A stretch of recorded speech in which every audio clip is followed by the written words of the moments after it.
All right, what up, people? It's your boy Chig from Guna Eagle Eye coming to you again with a brand new video. This is actually the second video me and Ola have done today. You can go and check out our other one, which is about that horrendous Tyson Fury decision or lack thereof earlier this morning. But today, there's only one thing to talk about, really, and that is the Arsenal. The Arsenal, motherfuckers. Yep, we won. We crushed Spurs 4-2. Joining me to review that game is my boy Ola. Say hello to the people, Ola. What's happening, people? Someone please call 911. Yeah, man. They got bodied. By the way, a little side thing. I love that fucking song. I love that song. They got bodied today, man. They got bodied. You know what I mean? So, yeah, man.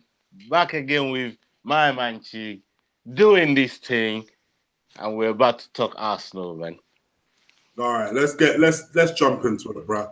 What did you think about today's performance? Bro, no one gave us a prayer. Yeah.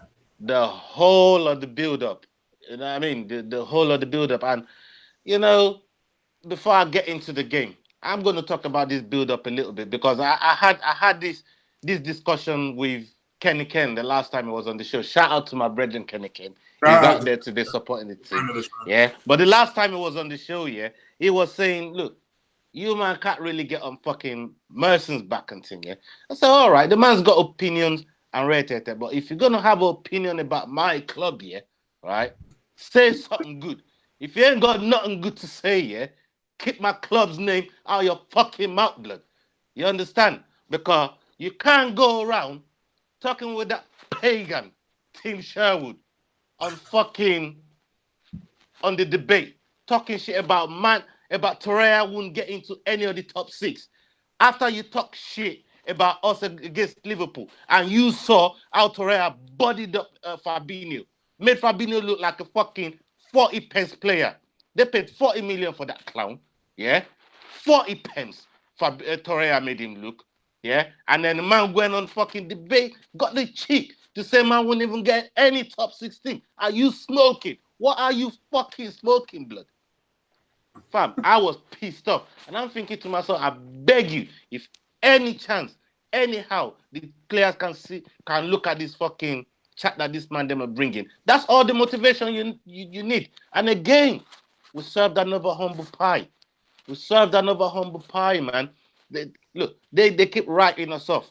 Yeah? And I'm done with that man there, yeah? I'm disowning him.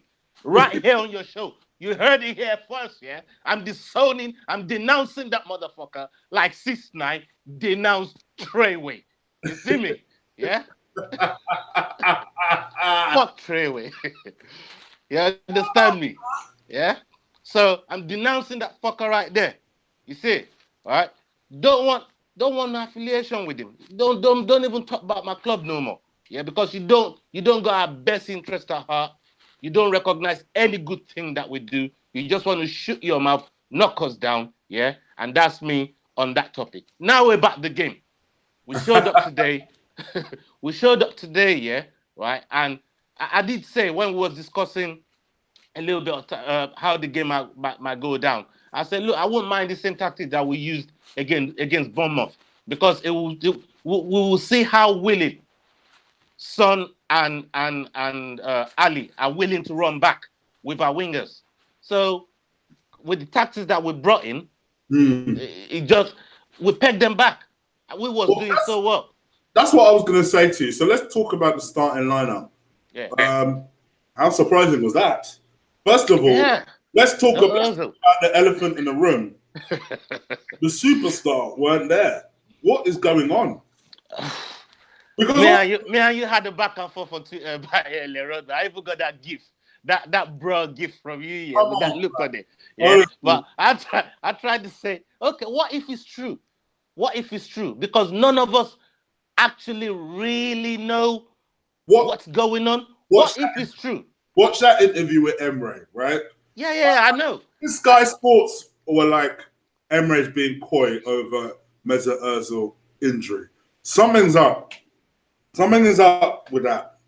And I know people are going to be like, oh, Chig, you're just being paranoid. Something is definitely up there. Look, I'm not going to bring negativity to such a wonderful performance. All I'm going to say is, don't tell me that's an injury. Don't tell me it's a back spasm. Of course. Look, there's nothing. What people keep talking about. Look, he's had this back spasm so many times. Yeah, back spasm is turned to front spasms. Yeah, the back spasms turn to front spasms. It's fucked his whole fucking back and front up now. Yeah, man can't even join the team no more. So the way Emre is looking at it, yeah, is look, you got front spasms. That means no intensity from you.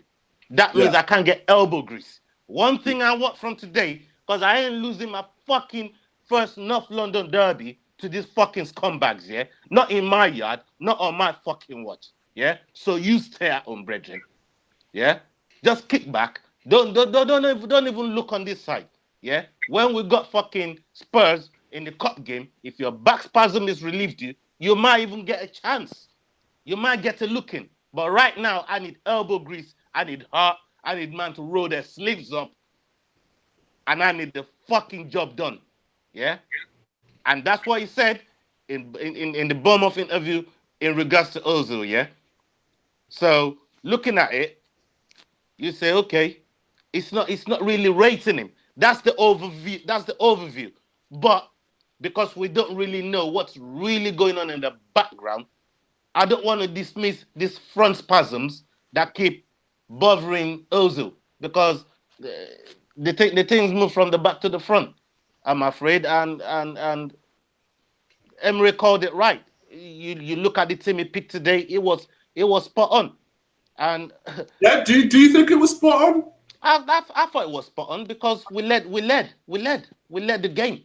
We went 1-0 up, and due to us playing against 12 man, Mike Dean is a cockroach, you know. Mike Dean is a fucking cockroach, you know. I'm telling you, yeah. But due to the fact that look, there was a mistake here and there, we gave the ref a decision to make, as everybody says. Let's talk. Let's go through the goals real quick.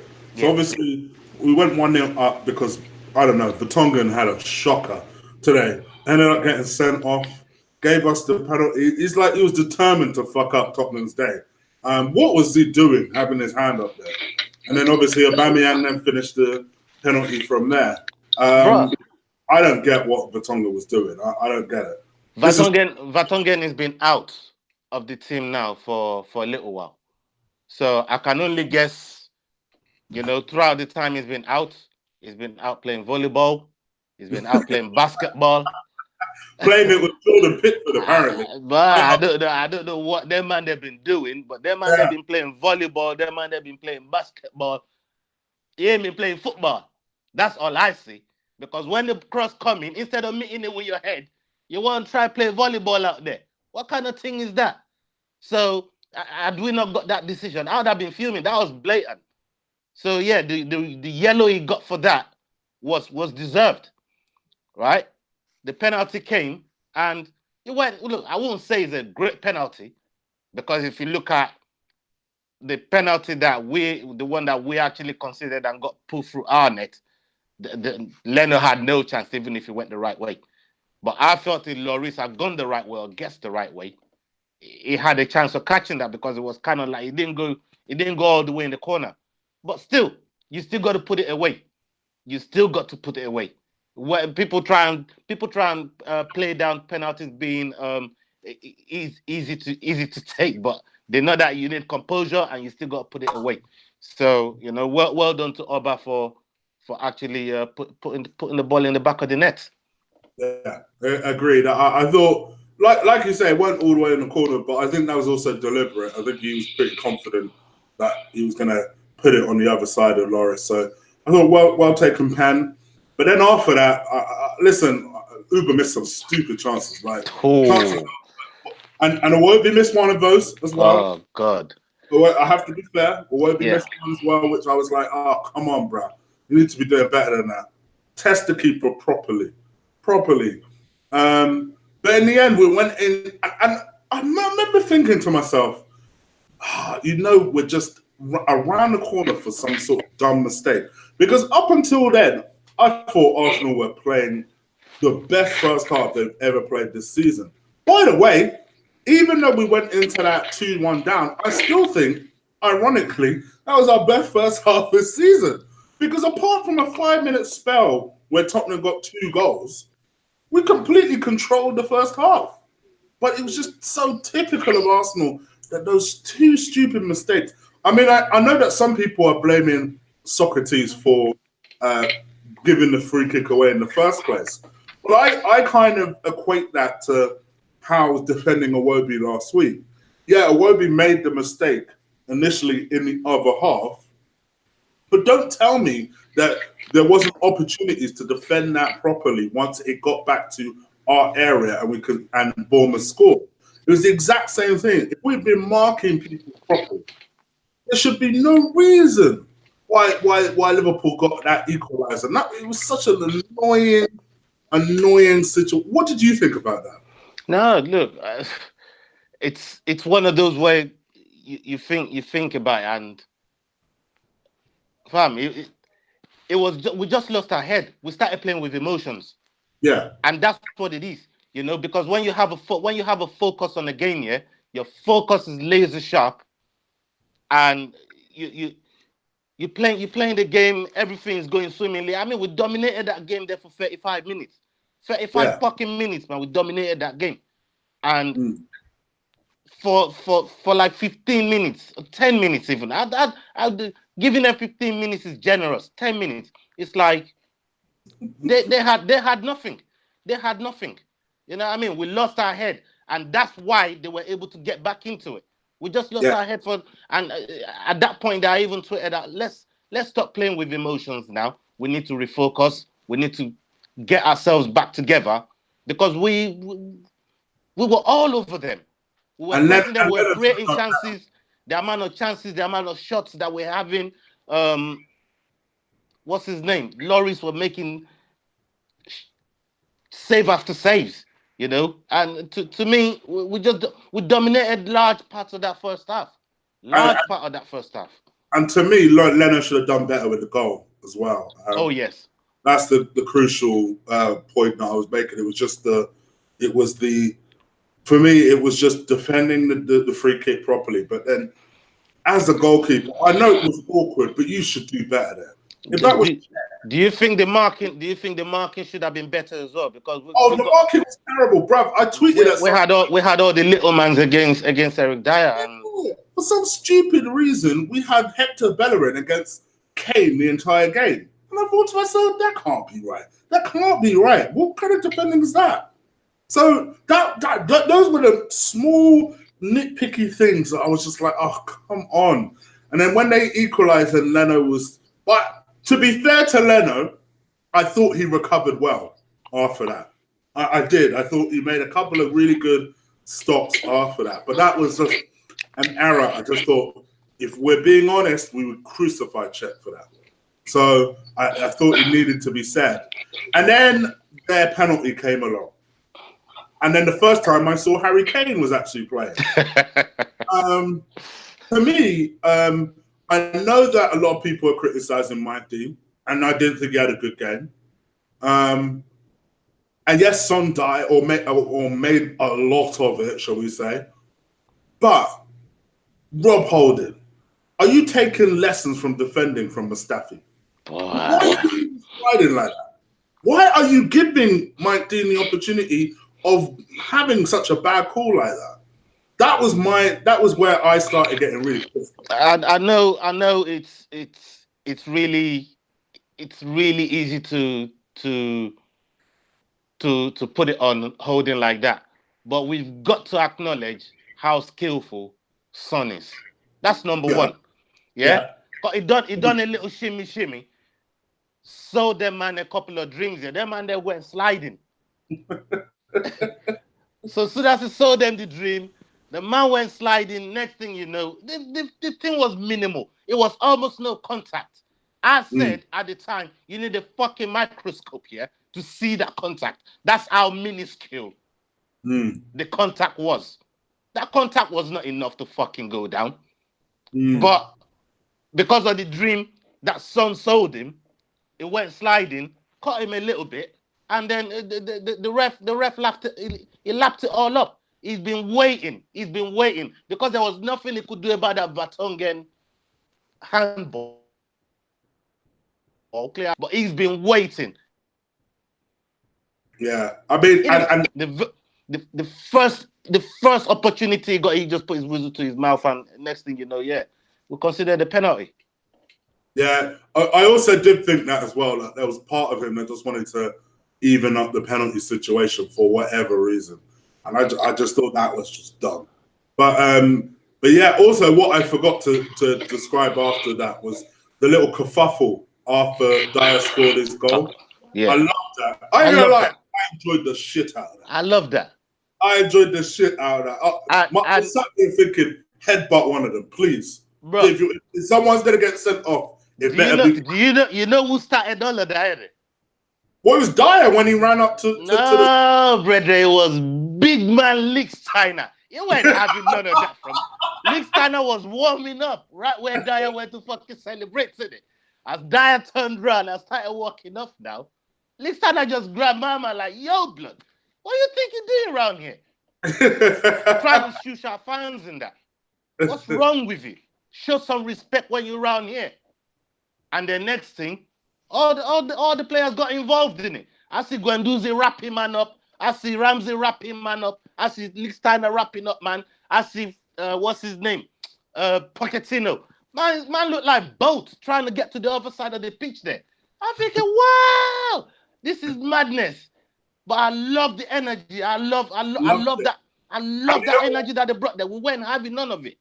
And fair play to Aaron Ramsey, who got himself 2 assists. But before that, that's what made me think to him, okay, so this guy basically is on his way out of the club.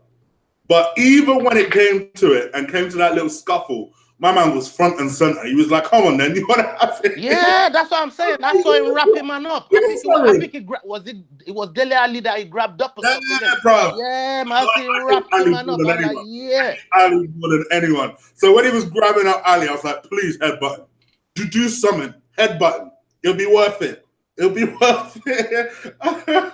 Oh, shit. Bro, this is the one thing, yeah, right? I remember I saw a clip this morning regarding Ramsey on that James Corden show. I can't remember what it's called. James Corden show. Okay. Hello? All right. Don't know what's happened to Ola, so I guess I'll continue this. Yo. You there? Yeah. Somebody's trying to ring me. Oh. Yeah. So what I was trying to say, he said on the show here that if he was the prime minister, the first thing he would do was relegate Tottenham out of the Premier League. So you know already that he despises Tottenham as much as we do. You know what I mean? Because they keep talking about, oh, we got all these new players. They don't know what it means to be in a derby. They don't know. But we still got one that knows exactly what it means. We still got one that's scored winning goals in cup finals. Yeah? That's still playing for the club. That's still putting in work for the club. Yeah.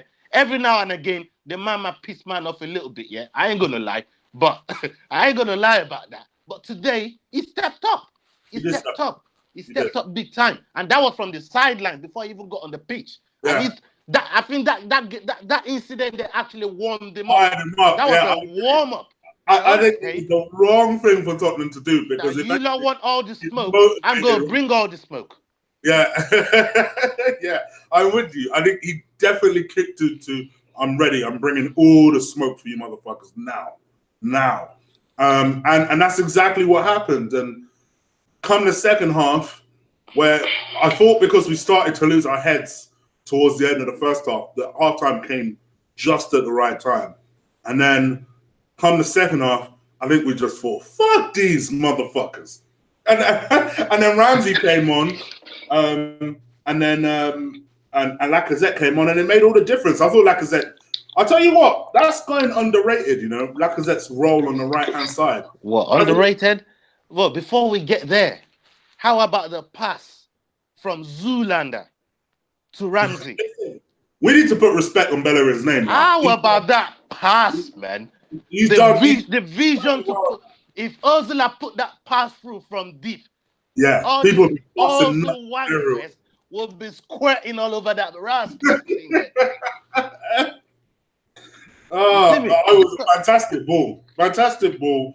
It opened up Ramsey, and then Ramsey... and for Ramsey, because he went to get bodied out of the way, but the presence of mind to put Aubameyang through. Yeah.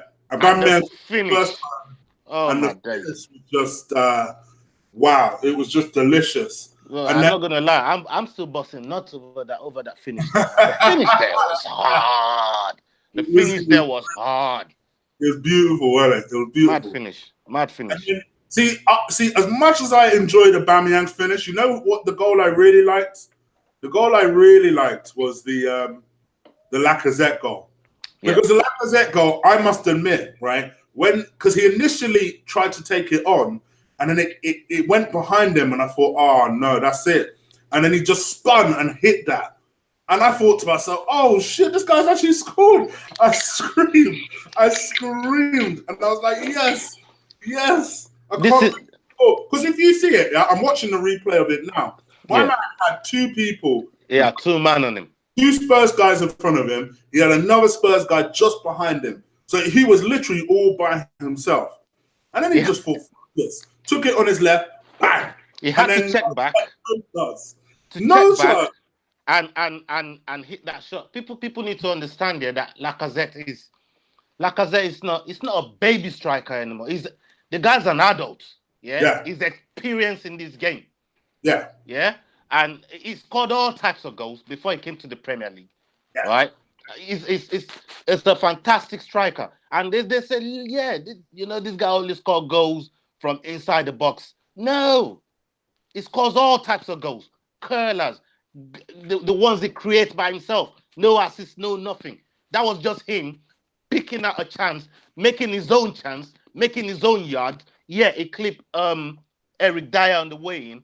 But we need all the luck we can get. And then for the fourth goal, Aubameyang came, spun, picked it up on the right-hand side, spun in, cut in, slid it into Torreira. I'm not going to lie to you. When it comes into Torreira, I'm thinking, bruv, just slide that into Lacazette, please. Just slide that into Lacazette. Torreira was like, fuck this. I promise you it's going in. This is my goal. This is my time. He had a shot. Bow. Straight in. He had a shot earlier on in the first half. I swear down, I thought that shot was flying in. The venom on that shot. Yeah. When he released in the first half, oh boy, this shot's going in. Top corner, but he just went wide. And he's been looking. Look, the things that this guy's done since we signed him, the amount of money we paid for him, the club where he came from. I'm not going to claim that I knew this guy or knew what this guy was about before we signed him. But shout out to Colin. Colin's in the chat. You know what I mean? Colin was waxing lyrical about this shoot. Yeah, from Sampdoria. How intense it was, his game, what he actually does and stuff. And my God,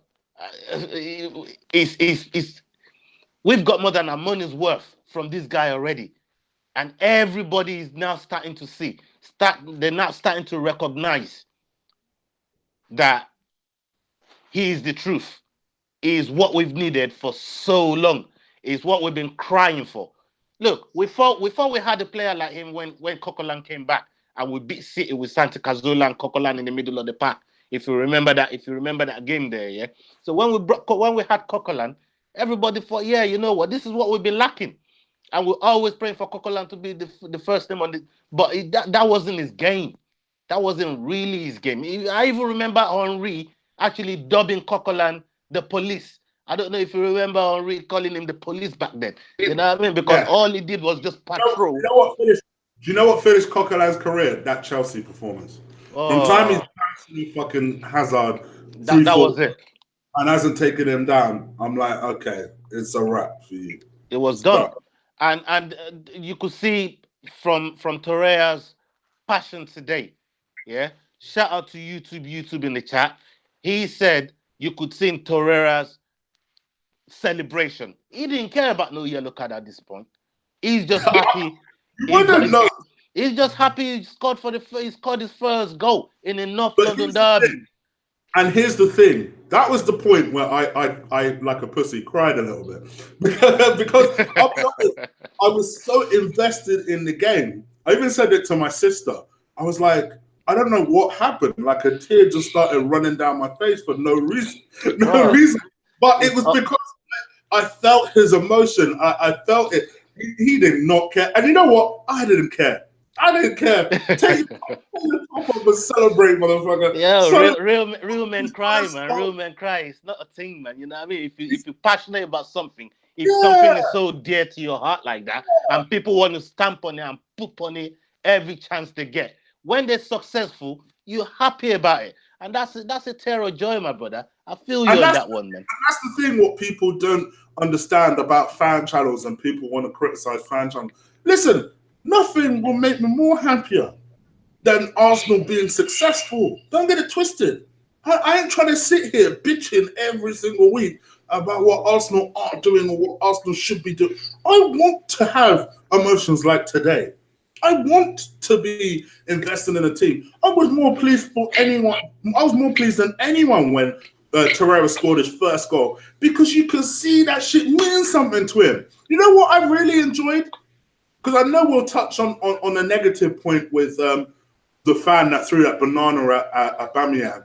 Yeah. But before we come on to that, was, you know what I really enjoyed? Guendouzi. Did you see that little clip where after the game, my man's in the car and he runs into some fans, right? So he winds the window down and he's high-fiving the fans. He like stretches himself out the windows like, yes, Arsenal. And I'm like, that's what I want to fucking see. Of course, That's because when the passion. these people sign for the club, and that's including the manager as well. When it came to the club, look, they always say this is the first thing they are being told about. This is first on their agenda. Before you meet your backroom staff, before you meet who cooks your food, before you even know how much you get paid on your wages, they tell you if you come into Arsenal, there's something called the North London Derby. Yeah? And you must be educated about this thing before you even complete your paperwork and thing. And these people know all about it. And you could see it today.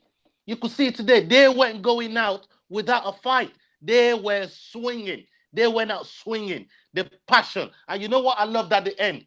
The same swagger that Man City was dealing with Manchester United, doing ole, just passing the ball about, just mocking them. And I'm like, yeah, you man deserve that. You man deserve that. Yeah. You know what I mean? The way they limit them, yeah, man. And you know, this is one of them days now that, for me, has cemented Torreira as a cult hero in the club. As far as I'm concerned, is a cult hero. You see Flamini. You see when he scored that ball that was dropping from the moon. That ball was dropping from the moon. It went through Pluto, went through Jupiter, went through the next 9 planets, and then eventually landed on his foot and then dropped it in. Cult hero right there. Aaron Ramsey, cult hero, bordering. I wouldn't go as far as club legend, but he's on the border right there. You know what I mean? And these are performances that defines it. This is the thing I was going to ask you, because I was going to leave it to the end because I weren't really going to do questions and answers because I don't want to overrun too tough. But I would literally just mention it because Mr. DJ in the chat room mentioned it earlier, and that is Aaron Ramsey. Now, he asked one simple question. Based off the back of today, would you try and get Aaron Ramsey back into the negotiation room and try and see if you can offer him a new contract? Now, for me, just a quick, I would say no. I'll give my reasons after you, though. Well, you're throwing me under the bus, yeah? Right. I personally would say no. No. Look, I personally need a good 5-6 more of these type of performances no. before you then start This is spitting the them. thing. I was just gonna say it's one game in isolation, and this is the one game that you can't actually use to judge a performance in that regard, because in this type of game, form, starts, everything goes out of the window. This is a game about pride and bragging rights. Yeah. And Ramsey's been with us long enough to know how to play these games. He's played he could play this game in his sleep more than the rest of the players that we got on the pitch, because he's been there for so long. So it wouldn't be as difficult for him to actually get into the swing of things as far as this game is concerned, right? So I'm not going to use this game as a measuring stick on the reason to give Ramsey a contract. I would want to see performances like this week in, week out for the rest of the season. I want to see him stay fit, and I want to see him committed to the course. And if he is, then we can swap, we can try and sell the man with front spasms and see if we can give Ramsey some of his money and Do you know bring what? someone else there. What I will say is today probably stopped him from being sold in January. Oh, yeah. It probably did. And I'll tell you what, if he can reproduce that, I wouldn't be against keeping him until the end of the season. I was very keen on selling him in January, but I'll tell you what, if he's capable of that and can reproduce that, because let's be real, without getting too far ahead of ourselves, we need to focus on Wednesday too. Wednesday's a hard game. Bro, And can we today, just enjoy this win for a minute, bro? Let's just enjoy no, this win, man. I Let's ain't gonna. enjoy this win, bro. You know what I mean? Tomorrow, we'll start worrying about Wednesday. But as But far what as I will today's say, concerned, let's enjoy this win, man. You know but what I what I mean? will Fuck say, Man United, anyways. to be fair, before the Bournemouth, Tottenham, and Man United game, I said, you know what? I'll be happy with 7 points. I'd be happy. We've got 6 so far. Yeah. So the way I see it is, if we can get a draw, even if we get a draw against United, I'll take that. You know, I would. I'd take that. They always seem to to wake up against us. And look, they struggled against Southampton the other day. And I kept saying to myself, if they give us 2-0 ahead, like they've been giving all these other teams, I'm not so sure. And their defense, they're on some makeshift defense right now. So Mustafi, I've never been so worried to see Mustafi come off the pitch in the Bridget. I'm telling you right now. Because I'm Crazy, thinking to myself, I'm that was thinking playing to well up until then. myself, I've never been so worried. I told people, listen, I've been Mustafi's biggest critic. I still call him Mustafi because he still ain't earned me saying his name properly yet. But I said the one thing I'll say for him, you never see him play badly against Spurs. That's one bad guy you will never see. He steps his game up. He steps his game up. He gets it. That's the one. That's the most positive thing I could have about Mustafi. When it comes to that Spurs game, that motherfucker will die if necessary. So I will. I've always said that about Mustafi at the very least. I mean, I've always thought there's an air of karma about his injury, and I'll explain why. The ball he gave to Zoolander was crap. That was some dead ball. So Bellerin is trying to square the ball across, and Son intercepted it. If it went for Leno pulled a big save because Son just shimmied into the box, let off a shot. And I thought to myself, oh my God, Leno saves it. It goes back to Mustafi, and then he tries to clear it, and that's how he done himself. And I thought, brethren, but you started all of this. You could have just cleared the ball way yonder, all the way over there. You know what I mean? You wouldn't be going through this pain that you're in right now.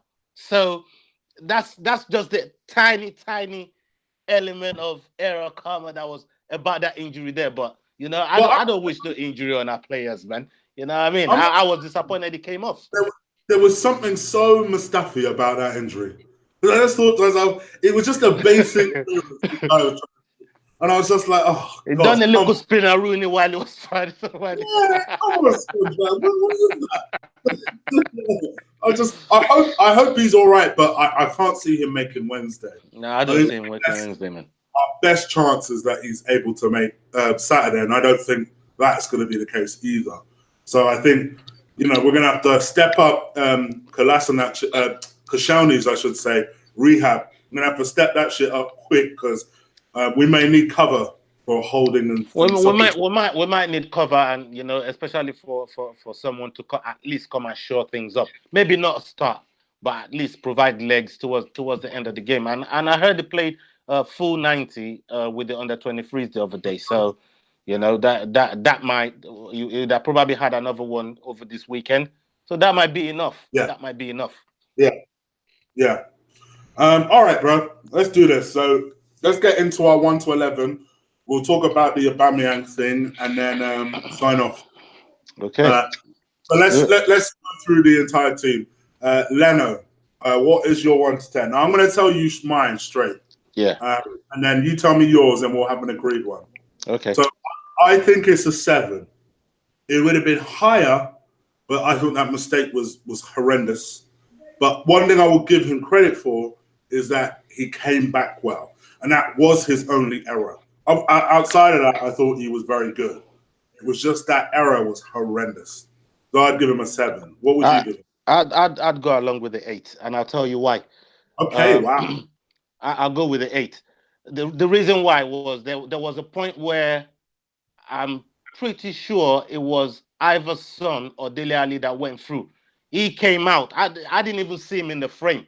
He just came out, done this keeper sweeper thing you see with Neuer doing. He just cleared the ball into oblivion. Yeah. And then there's this free kick from Harry Kane. I think that's probably the only thing, apart from the penalty, that Harry Kane did the entire game. And Leno was equal. That was a fantastic free kick from Harry Kane. Let's be real. Yeah. But Leno was fucking equal to it. And other than that, the distribution, the way he was chipping the ball when it got closed down, these are what are the ducks back for Leno. And because it's calm, it makes the defenders calm. And that's priceless. That's a priceless thing to have in a backline. When your goalkeeper's calm, your defenders are calm. And you get the best out of them. And he made some sublime saves today. I agree. I did think he made some good saves. I can't give him an 8, man. You can't go to 8. What? Can we do a 7.5, 7.5? We'll do 7.5. We'll do a 7. Yeah, we'll do a 7.5 on that one. But yeah, all right then, cool. So that's 7.5. Right back, Hector Bellerin. Now you need to stop calling him Zoolander, first of all. Now I know I tend to do wing backs before centre backs. I don't know why I do it. It's habit. So, I would do it. What is your 1 to 10 rating for Hector? Again, an 8. I'll give him an 8. I thought it was fantastic today in every sense of the game, providing goals, pre-assist. He worked back tirelessly. He was up and down that line. He was one of the main reasons when we dominated in the first half that they weren't really coming. Son and Ali, they were worried about coming in on the flanks because they knew they were going to leave the spacing behind. And every time you could see Bellerin and Kolasinac all attacking that wing back side tirelessly. They were up and down that line, creating, pulling back, doing a lot of pullbacks that I think Iwobi should have got something from. I think Mickey should have got something from. I thought Aubameyang should have got something from some of them pullbacks. It was fantastic today, man. I'd go with the 8. Yeah, totally agree. 8 out of 10. I thought it was fantastic today. Going forward, and actually defending is getting better. I have noticed it is getting better. He is showing a lot more strength, and hopefully this motherfucker's going to the gym as well. So he looks a bit stronger. So yeah, 8 out of 10. The other fullback, Kolasinac, what would you give him? I'd personally give him a 7. I don't think it was as good as last week, but I think he did his job. I agree with you. The one thing he needs to sort out is his pace on the way back. If he manages to sort that out in this game, I think he'll be an outstanding wing back. Maybe not so much a left back, because does it have more ground to cover? There's, I just think with wing backs, you've got that cover from the midfield behind you, plus your centre backs. So there's way more cover there than working as a left back and then bombing on, and there's just one midfielder to cover you because there's only two players left in the, left behind your centre backs. So all in all, yeah, a seven is definitely a decent score for the performance he put in today. I thought he did well, but yeah, 7. Agreed. So let's talk about the 3 centre backs. Mustafi. Right, where do I start with this guy? Mustafi, I'll go with the 7. I thought he did everything right, apart from that mistake there. But then he got injured. He didn't play all of the game, so I can't go past the 7 on that. Now Socrates, I'd give it 8.5. I thought he molested Kane today, man.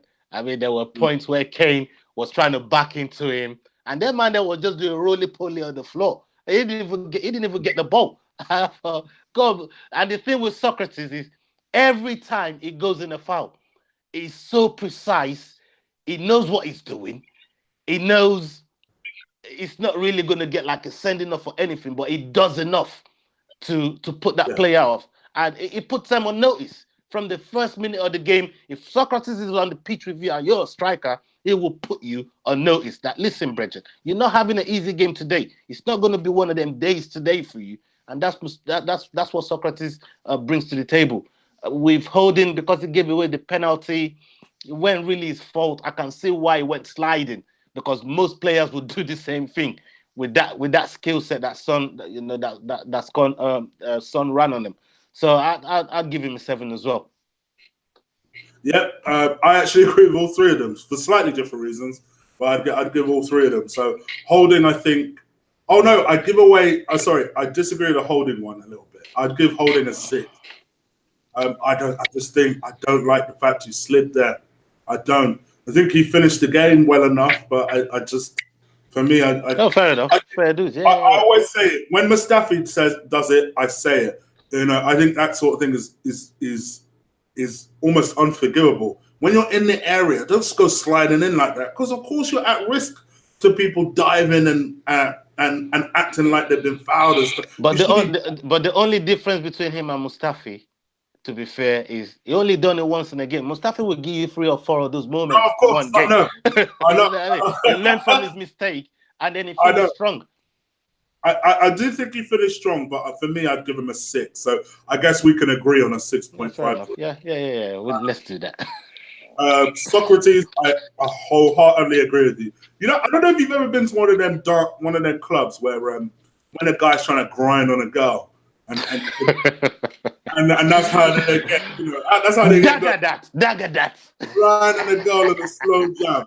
That's basically what Socrates was doing to Kane all day long. Bro, it molested Kane, man. I ain't never seen so molested. I was surprised when Socrates got aroused. Grinding on Kane, I tell you, my man had him in his pocket. And the only time that I even noticed Kane was the penalty. Other than that, I actually thought he came off early or some shit, because I didn't see him for the rest of the game. Yeah. And I think that was due to Socrates, so I give him an 8.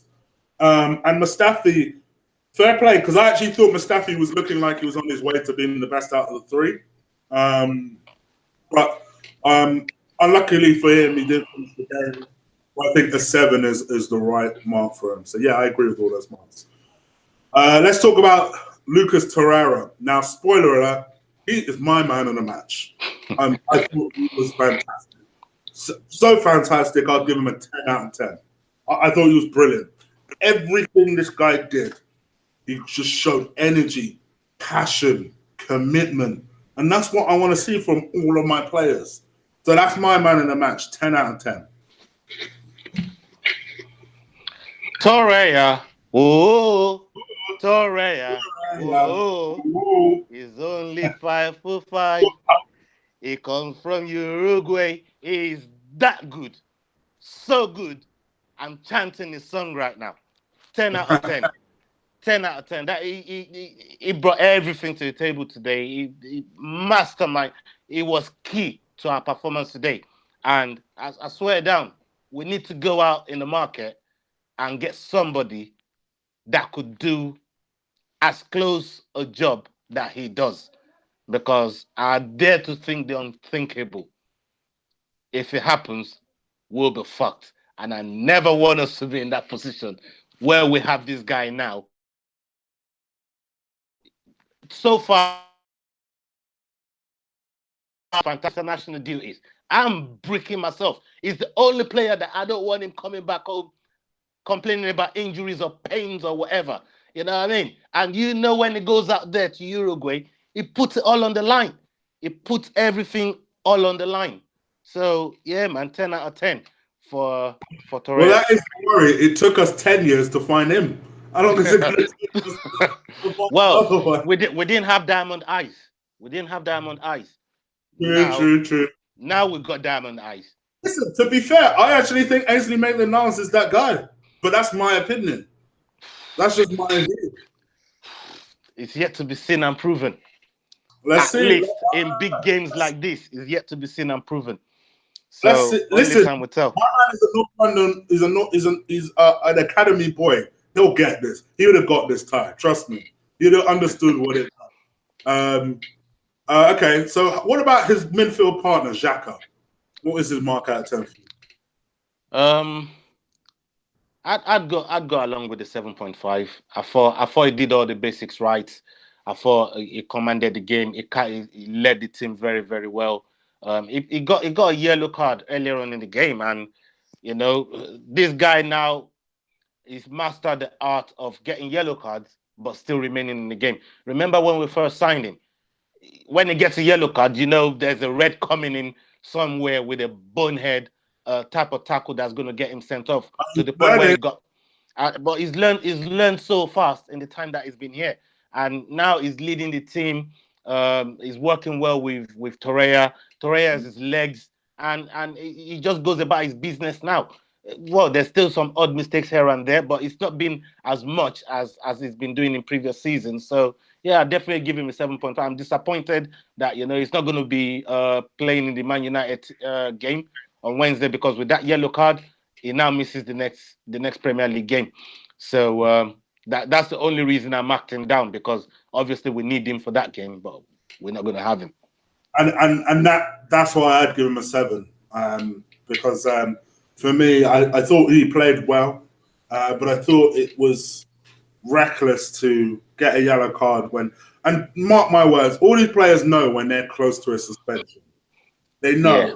But do you think he would have thought, bugger it, today is North London Derby, I'm leaving it all on the pitch. Maybe. And if I get a yellow card to miss United, so be it, but we will cross the line today. Maybe. It's very possible. But yeah, for me, I'd give him a 7. But I thought he did well. Okay, so let's talk about our attacking, our front three. Yeah. Let's talk about who should we go with first? Iwobi. Let's go with Iwobi. I thought he had the front first half. I thought it was going well up until the 35-minute mark. There had lots and lots of chances. He should have had one. Laurie saved it with his feet. I thought he pinned back Son quite well. He had a lot of joy on the wing, and there was a lot of combinations between him and Kolasinac. So for that reason, I'll give him a 6. I'll give him a 6. Yeah, I'd give him a 6 as well. I was a little bit disappointed in Iwobi today, only because he just looked like he reverted a little bit back to last year's Iwobi, that kind of indecisiveness. I thought he eradicated that this season, but there were a few times where he was coming towards the end of the area and he was doing step overs, and then it's almost like he panicked and didn't know what to do after that. And that was my worry. It was like, what is going on, what's going on, bro? So yeah, for me, I don't think it was as bad as people make out. I just think basically I don't think it was that bad. I mean, you it's have got. sections. You have sections of people where unless Iwobi's having a stormer, they cannot wait I to mean, shit all over. it's got the message from the gaffer, and the gaffer has literally let him know. Listen, you go out there, be yourself. Don't be scared to make mistakes. And if you make mistakes, just pick your head up, get back on it, get back on it. And since he's been following that advice, his game his game and his decisions has been a lot better. And Yeah. obviously he's still a kid. Let's not forget how old he is. He's still a young lad, Mm, and he's going to mm, make mistakes. He's going to mm. make mistakes. This is the first season with Una Emery. They're still figuring things out. We're still on this transition thing. So I'm not gonna murder him. You know what I mean? I think he's still got a lot of years ahead of him under Una Emery, and he's gonna be better for us. And that's another one of our guys that really knows what this game means, and because it's been with us for so long and it's been Another, in the ranks, yeah, that really, really, really knows exactly what this game means. So let's look after him, and he'll look after us. yeah. Okay. So 6 out of 10 for him. Mkhitaryan. See, I actually thought he had a good opening 20 minutes, and then faded, just faded. And the reason I thought he had a good opening 20 minutes is I was watching Mkhitaryan today, and I wanted to see what he was doing off the ball. And I thought off the ball, he was showing plenty of energy. He was closing down. I thought, yes, Mickey. Trust me, he had Davis on lock for the first 20. And then I don't know what happened. He just ran into his shell. I don't really know what happened. And he just faded and faded and faded. And in the end, you could see why Emery took him off. And I'd give Mickey a 5. He was the only slight downside on our team today. Yeah, I can't disagree with that rating. I I was thinking a longer 5.5. I thought I thought he did okay. He didn't hide, and that's one thing you can always give to Mickey. That look, you could be having a stinker, but it doesn't hide. But I would have thought, you know what, today's game with that little fire in his belly, he went all the way to Kiev. He didn't get on. The youngsters did all the job, because I actually thought he was actually going to get some minutes in Kiev and get a little run out, but he didn't get a run out. So uh, because he didn't get a run out, you'd have thought, yeah, all right, today I'm just going to grab the game by the scruff of the neck. He huffed and puffed, but still, there was no flames, and I can't give him no more than a 5. Can't give him no Yeah. more than a 5. He did all right. And Aubameyang up top. I'd give Aubameyang a 9. No, I'd give him an 8.5. And I'll tell you why I'm marking down. Them chances first half. You are a £60 million striker. You need to be putting away 90% of those chances. Yeah. Said that, the goals he scored, I thought the penalty was a high pressure penalty. Put that away well. The finish was a fantastic finish. But yeah, those chances in the first half, the only reason why I'm going to be a stickler and say 8.5. What would you say? Yeah, I think you're a bit harsh there, but I know you're going to say that. I'd go with a 9 still, because that goal, forget the penalty, the way he took that goal was ridiculous on the first take, and he left Loris rooted. Loris was rooted. He couldn't move. Any goal that leaves the goalkeeper rooted like that, bro, that's a hell of a goal, and it was outside the box as well. And I thought he put in a shift. I thought he put in work towards the latter part of the second half, and what he did everything you asked of him, and on top of that, he's the top goal scorer in the Premier League, and this guy's been playing out of position the entire fucking since the season started. He's been playing out of position. He's the top goal scorer, more goals than Aguero. His conversion rate is ridiculous. No one has got his conversion rate. in the Premier League, and this is like his first real season. Because let's not forget last season when he came in, those were glorified friendlies he was playing. He couldn't play in the games that really meant something to us. Yeah, so he just used that to kind of get acquainted with the league, and it was still on astronomical numbers. Even then, the whole of last season, the bottom part of last season. So for me, I mean, I've got to give him. The way I'm waxing lyrical over it, I want to go to a 9.5, but I'll pump my brakes and stop at 9. I think he did really well. I'll go with your 9. I'll go with your 9. I know I'm being more nitpicky than anything. Let's talk about the subs real quick. Aaron Ramsey, we've been talking about this earlier, but I'd give Ramsey a 9.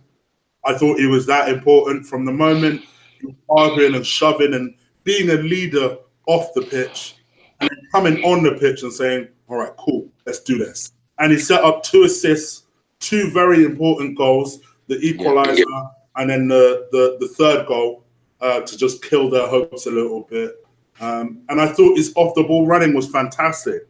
So I'd give Aaron a 9 out of 10. I thought he was fantastic. Yeah, man, I agree with you. 100%. I thought it was very, very influential in our comeback. Like you said, just helping with that ruckus on the sideline and getting on the pitch and actually putting in work.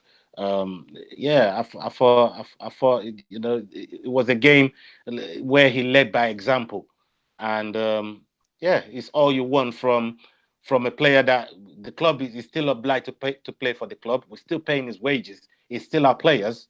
I mean, he's still our player, and he went and done his job today, and a very good job at that. So 9 for him. Yeah. And Lacazette, I'd give an 8 to. I thought his goal was fantastic. And I actually thought he did a really good job on that right-hand side. Put in a couple of decent whip crosses in. And I'll tell you what, we may need to look at that as maybe something we should do going forward. Putting Lacazette on the right, Aubameyang up top, and just kind of rotating it a little bit because that little combination worked quite well. So, for me, 8 out of 10 for Lacazette. What about you?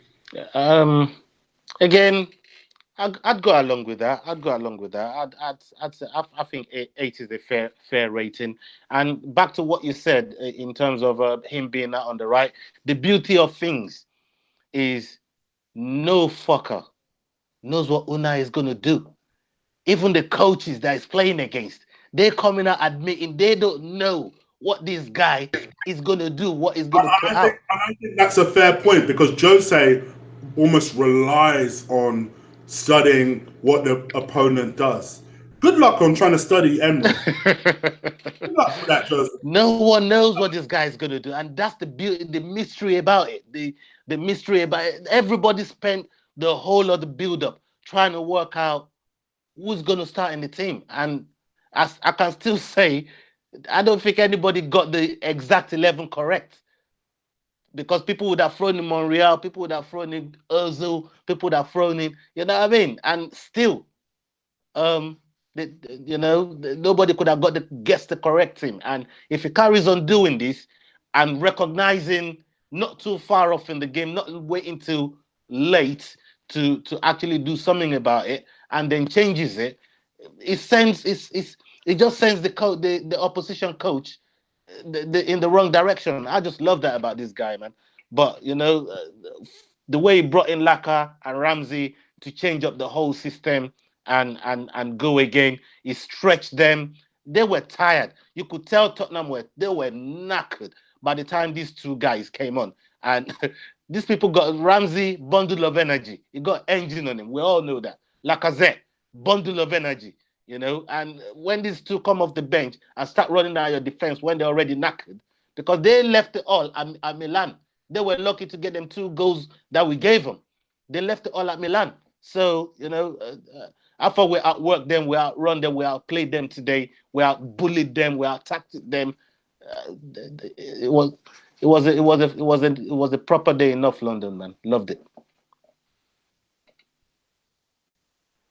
Sorry. Well, I was on mute. And lastly and finally, well, out of the players, that is, Guendouzi. Guendouzi, I'll give a 6. He didn't have Yeah. time to do a lot, but what he did come on to do, he did enough. He put enough impetus on him. Well, actually, I'll go to a 6.5 because of his activity on the sideline as well. Cause he was wrapping up early as well, man. I just see you grab him, man, like that, just grab him, man, shake him, man. I thought, you know what? Yeah, And man. he's a You know what I youth, mean? he's a Yeah. unit. For a So, young lad, he ain't scared of nobody, man. You know what I mean? So yeah, yeah, I go with the 6.5. yeah, I agree. 6.5, I think is a fair mark. And because we normally rate the manager anyway, but Unique really wanted us to, in the chat room, he really wanted us to rate the manager out of 10. So what would you rate the manager? Sorry, but Unique. Before I get to the manager, I just want to rip one more player that never got on the pitch, and Okay. that's Stefan Lichtsteiner. I gotta give him a 5 just for starting that whole ruckus. I gotta Uh, give that guy. He's a troublemaker, in it. I gotta give him a 5, man. uh, Just for putting it on my man. Just trying to. When you're around here, show some fucking respect. And for that, he gets my salute on that one, man. I'll give him a 5 on that one. And for manager? for the manager, yeah, it's 10 out of 10, man. Everything was spot on. Everything he did was spot on. Nobody knew what he was gonna do. Only him, his coaching staff, and the team knew Do you know what? what was going I give down. him 10 out of 10 as well.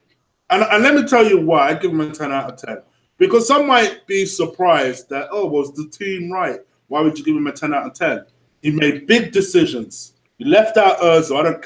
All right, he had a backspot. He left out Ozil, right? He made a call on keeping the same team, but he had a reason for that. And that reason clearly then started to pay off in the second half. He didn't panic. When he saw that it weren't going right, he made the change immediately, understanding how important this occasion is. He made the change immediately. 99% of the time, this guy was on his feet. He was directing people. Even when we went 2-1 down, my man was straight away up and said, calm down, be easy, don't worry, just be easy, calm down.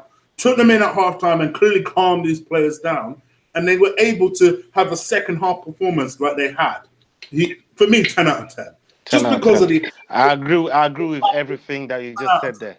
I can't disagree with a single point you just made there. I just think it's a fresh breath air. And right now, nobody is sleeping on him now because he's just awoken a whole load of media cockroaches.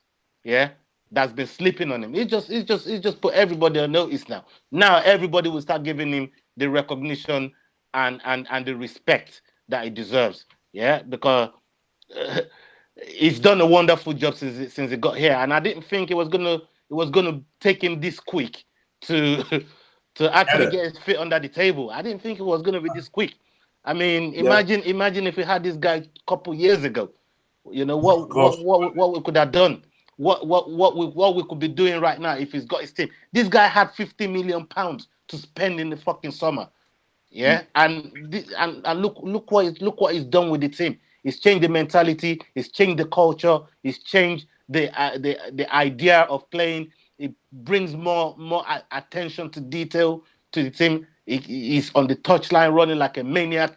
I said the last time we played Liverpool, any man that makes Klopp look like a mannequin, you know my man is on crud. Trust me. Any I'm, man that makes Klopp look like a mannequin, my man is on crud. Look how mad Klopp went on today when they scored. You know what I mean? So all the praise, all the plaudits, all the I'm starting to all the love him. salute, all the I salute really love goes to Emery. All the salute goes to him, man. I started to absolutely love him and adore him. Okay, so now just before we wrap things up and we do the shout outs and do what we got to do, let me also talk about this Aubameyang thing very, very quickly. So apparently when Aubameyang scored, a Tottenham fan threw on a banana towards Aubameyang. But I don't know, presumably as some sort of racist taunt. And I said straight away, for me, that guy from Tottenham, try to do that in Tottenham and see if you get away with it. I'm not talking about the football club here. try go through Tottenham and see, hand a black person a banana and see how successful you are. See how well that turns out for you. So for me, no place in that bullshit for yeah, there's banter. Listen, I have friends who are Tottenham fans. I'm sure you do too. There's banter and then there's some bullshit like that. So for me, I just wanted to be on record to absolutely condemn that type of behavior. It's disgusting. In 2018, it's such a shame that we're still suffering with this problem. And then that's that. That is that. I mean, let me just chime in a little bit real quickly. I mean, we just saw the documentary that Ian Wright just put on ITV4, and this is so sombering.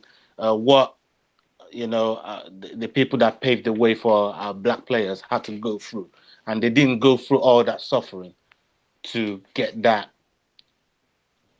this type of abuse. And I mean, no player. I don't care if he's a Spurs player. I don't care if he's an Arsenal player. I don't care if he's a United player. If you're a human being, any human being should not be subjected to that type of disgusting behavior in any type of workplace, in any type of place at all. And zero tolerance on that. And the more awareness that's being brought to it, the better. And from what we know, they said the police are making arrests in relation to what happened there. I just think it's disgusting, and there's no need for it. Absolutely unnecessary. Well said. That's it from us.